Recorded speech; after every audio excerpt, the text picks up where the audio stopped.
Am I the a-hole for what I told my mother-in-law when she asked to be in the delivery room? My husband, male 33, and I, female 30, are expecting a baby boy, and we're barely catching up with preparation and getting everything ready.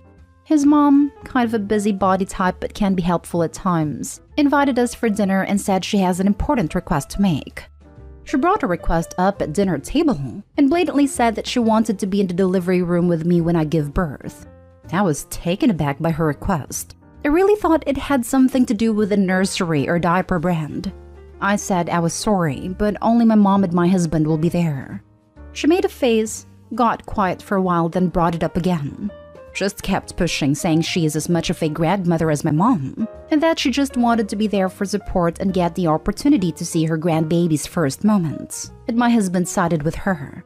I just stared at her and said, "It's all right. You can have the opportunity to be in the delivery room when it's your son who's giving birth."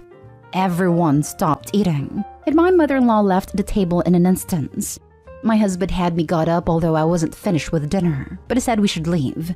In the car, he lost it on me asking what brain cell made me think it was a good idea to tell his mom that. I told him his mom kept pushing after I'd already given her an answer.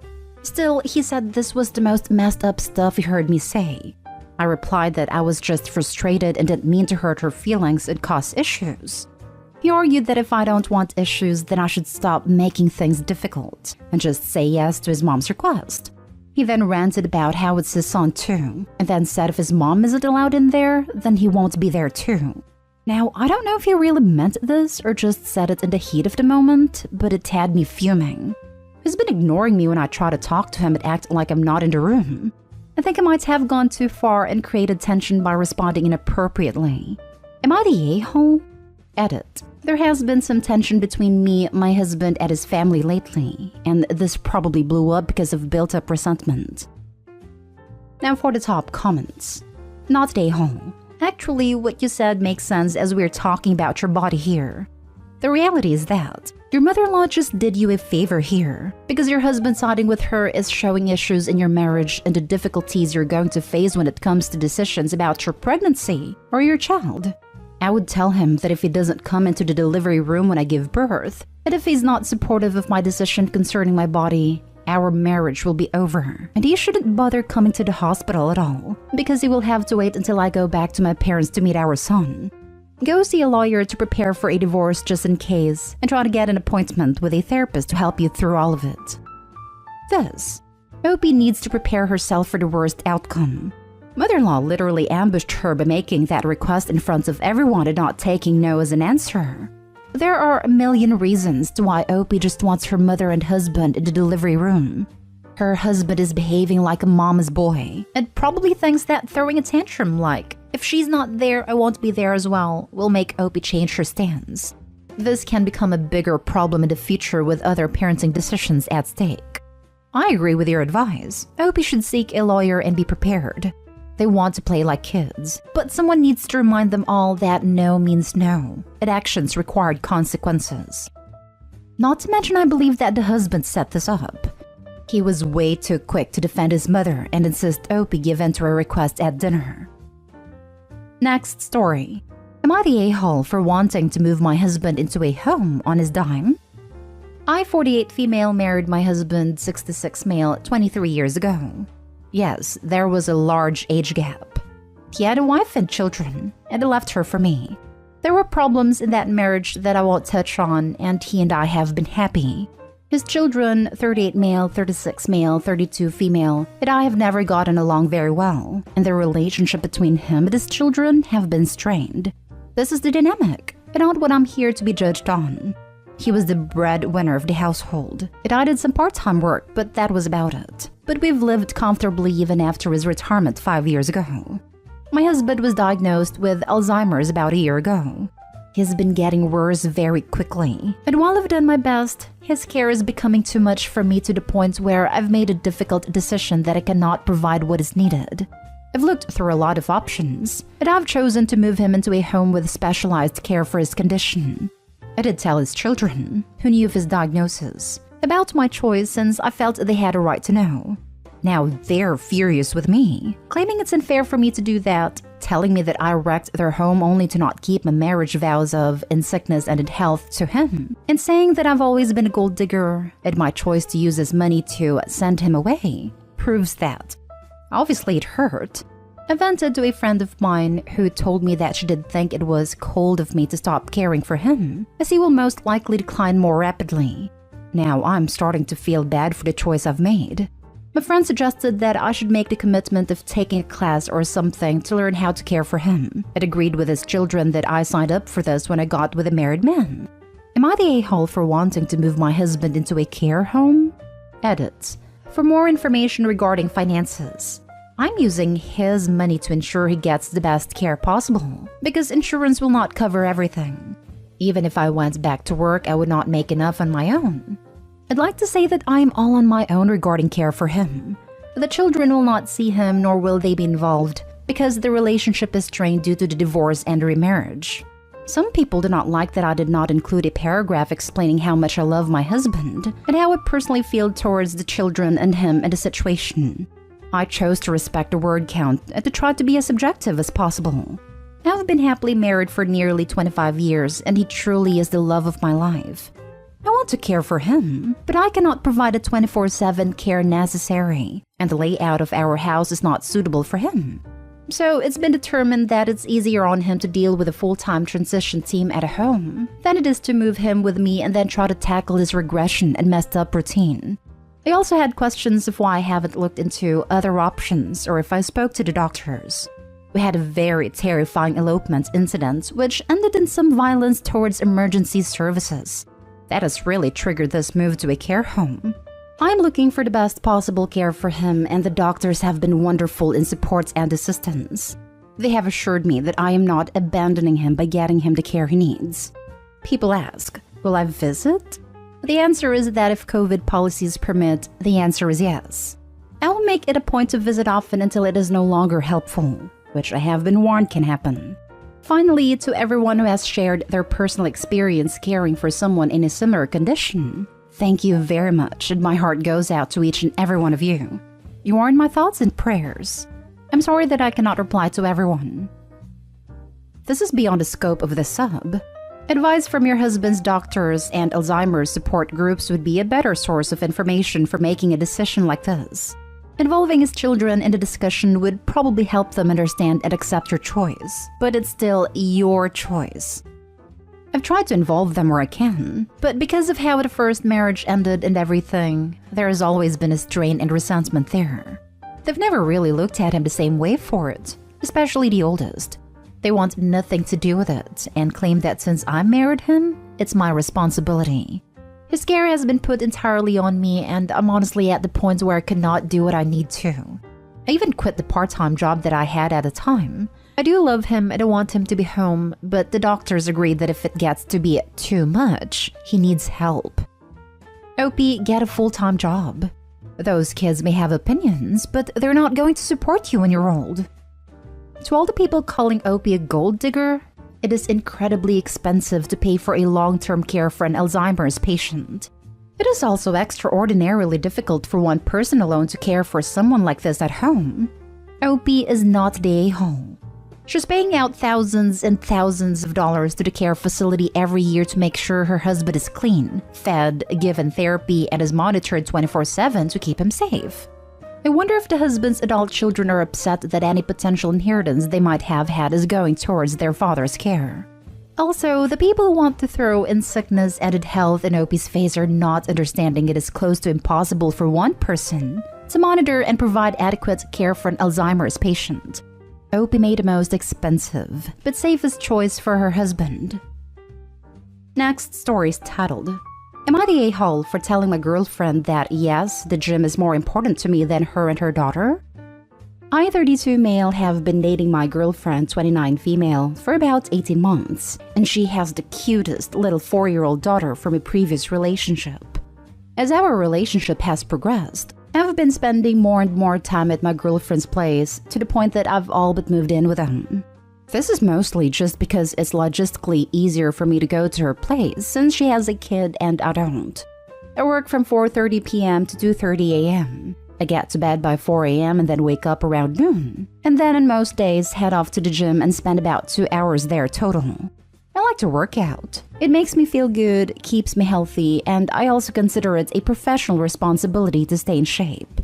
Working 10-hour shifts means that I don't have a ton of time in between shifts, but that I also have more days off than most working people. This was never a problem until I, basically, moved in with my girlfriend. Suddenly, lately, when I wake up and try to head off to gym, she's all, "Oh, it's all about you, huh?" Or, "You only care about doing what you need to do. Daughter doesn't understand why you are leaving and why you don't want to spend time with us." The last time, things came to a head.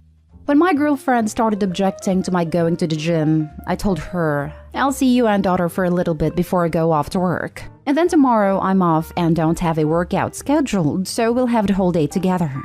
But I have to get my workout in today. It's a priority."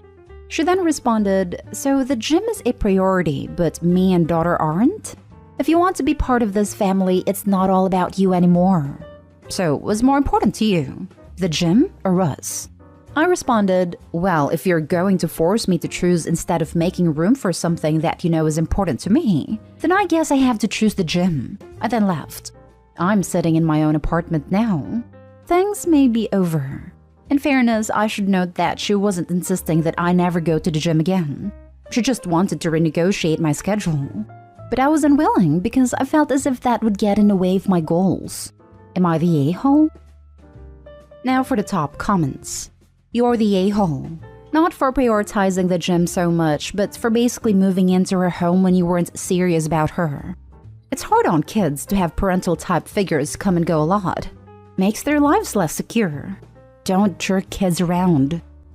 In what way did he show he wasn't serious? In what way did he jerk kids around? By going to the gym? Furthermore, isn't it the mom's responsibility to make this clear before he moves in? OP isn't a parent and may not have realized his role as a parental figure. You're right. The mom and guy should have talked stuff out. But the part where he made it clear he wasn't serious was when, in comparison to spending time with the child, he said that the gym was his priority, and he was unwilling to negotiate to a solution. He'd try to live with someone without making the necessary adjustments to his life. First off, it's not his kid, and I guarantee that will be made very obvious the second she needs it to be. Keep that in mind.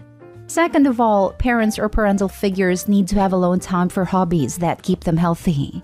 Going to the gym is one of those. It is not only good for his health, but set a great example for the kid. What he was explaining was that there needs to be a balance and both parents need to help each other find that balance.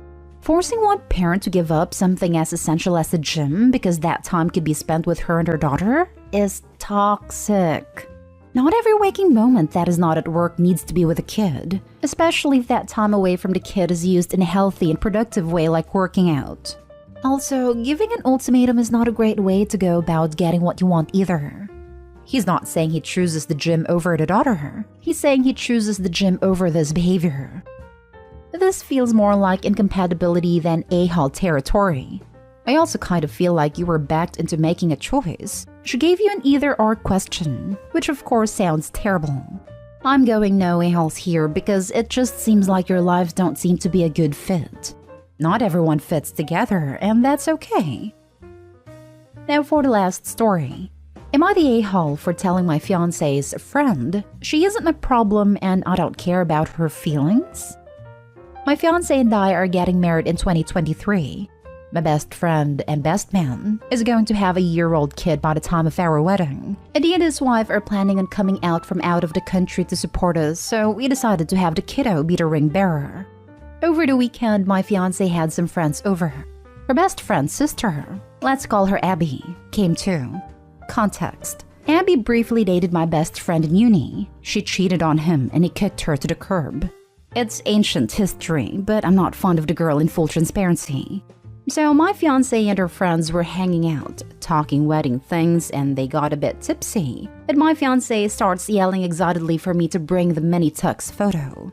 My buddy sent me some pictures of tux onesies for his kid, our ring bearer, to get fiancé and I's approval of what we wanted them to get, so that's what she wanted. I came in and showed them, and they were all going crazy over how cute it was. Suddenly, Abby grabs my phone out of my hand and practically screams in my face. Wait, he's your best man? I get she was tipsy, but it really pissed me off. I took my phone back and told her not to yell in my face. So she turns to my fiancé and loudly says, "You can't let him, me, invite him." My fiancé looked puzzled, but her best friend was just like, "Abby, that's his best friend. Chill out." Then this girl starts crying and says she's going to have such an awkward time if he's there and she's single. It was ridiculous. I just left and went back to the living room, and I heard her sister tell her to grow up. So I thought it was dealt with. A few hours later, she cornered me in the kitchen while I was grabbing a beer and started begging me to not invite my best friend to my own damn wedding. She told me it would trigger her anxiety, and that if I cared about her feelings and really am a mental health advocate, mental health is huge to me, but not when it's weaponized, I would at least have him just be a guest. I was freaking floored by her audacity. I told her she wasn't my problem, and I didn't care about her feelings on this. I also told her I'd have a better time personally if she didn't come, so maybe she shouldn't if it would impact her mental state. Well, she started crying again and ran and told all the girls. My fiancé says she doesn't think I did the wrong thing necessarily, but that I didn't need to be so harsh. Some of the other girls gave me dirty looks as they were leaving. I've been feeling guilty because usually I wouldn't speak to someone like that, but I felt she was really crossing a line. Am I the a-hole? Not the a-hole. How entitled is she? Your fiancé's best friend's sister is trying to dictate who you have as best man? Seriously, that is messed up. I think you handled it absolutely brilliantly. You were clear, concise, and polite until she went too far. She crossed the line and you stood firm. That's a great comment. Same thinking for me. My man, it's your wedding. Your wedding. You invite whoever you please, and nobody can say otherwise. This girl has, as you rightly pointed out, tried to emotionally blackmail you by weaponizing her mental health. So she's immediately the a-hole. I'm glad you stood up for yourself, your friend, and your principles. You've done absolutely the right thing. I think, as your wife said, you were a bit harsh, but that can't be helped now. You were obviously irate at a time, and she was tipsy, so it blew up more than it should have, but you're in the right. So yeah, don't sweat it, King. You're all gravy. If this Abby girl has anxiety about an ex she cheated on, she needs a reality check in my opinion. Your friend has moved on, got married, and had a baby. You literally won't even notice her.